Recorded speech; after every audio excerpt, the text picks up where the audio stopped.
The Girl from the Future.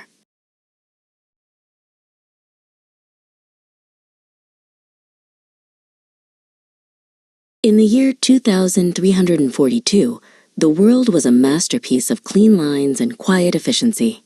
Gleaming sky towers pierced the clouds, automated vehicles glided on silent magnetic roads, and robots managed every mundane task. For a girl named Taylor, it was perfectly, profoundly boring. She found her only escape in history simulations, dreaming of a chaotic, unpredictable, and truly alive era, the 21st century. One afternoon, while exploring her great-grandmother's hidden digital archives, Taylor discovered a file labeled TDD. Inside were the blueprints for a temporal displacement device, a technology long since forbidden for its potential to unravel history. With a heart pounding with purpose, she used her advanced fabrication skills to construct a small, one-way version designed to look like a simple bracelet. She set the coordinates, took a deep breath, and pressed the activation stud. The world dissolved into a dizzying vortex of light and color before snapping back into focus with a jarring lurch.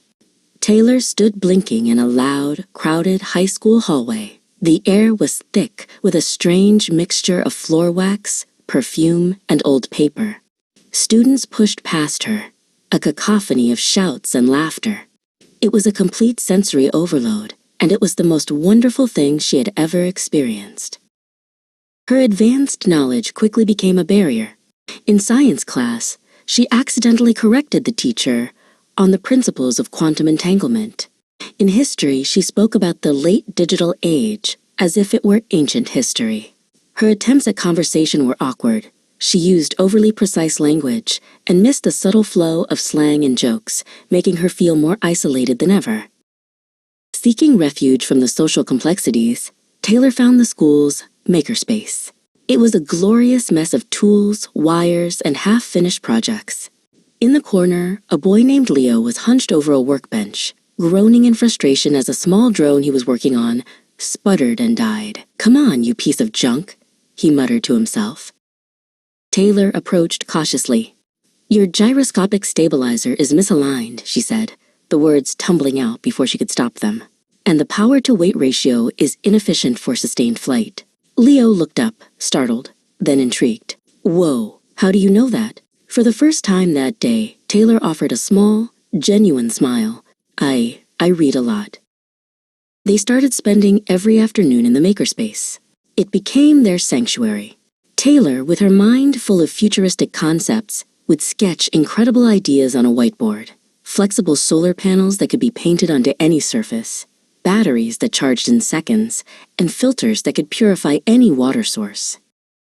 Leo was a brilliant engineer of his time. He couldn't replicate the advanced materials Taylor described, but he was a master of adaptation.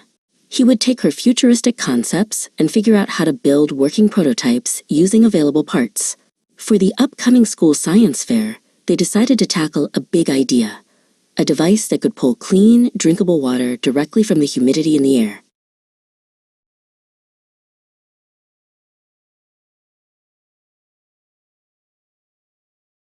The night before the fair, disaster struck. A crucial motor in their prototype burned out. Leo was devastated, ready to give up. But Taylor, remembering a principle of magnetic resonance, had a flash of inspiration. "We don't need the motor," she explained, frantically redesigning the condensation system. "We can create a resonant frequency using magnets to vibrate the cooling plates." They worked through the night, fueled by pizza and shared determination.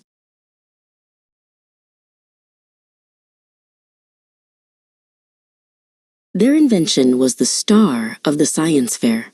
While other projects bubbled with baking soda or blinked with simple circuits, their machine quietly hummed, slowly dripping pure, clean water into a glass.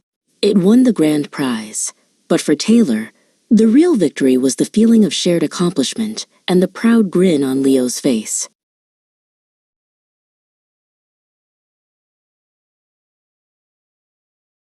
Later, sitting on the school bleachers as the sun went down, Leo turned to her.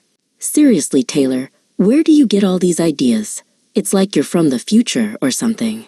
Taylor just smiled, not needing to confirm or deny. She finally understood. Her knowledge wasn't a wall separating her from others. It was a bridge, a tool to connect with people and work together to make the present a little bit better.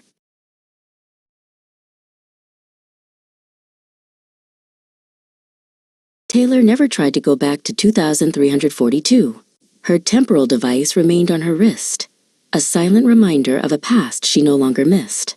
She had found her home in the messy, imperfect, and wonderfully unpredictable 21st century.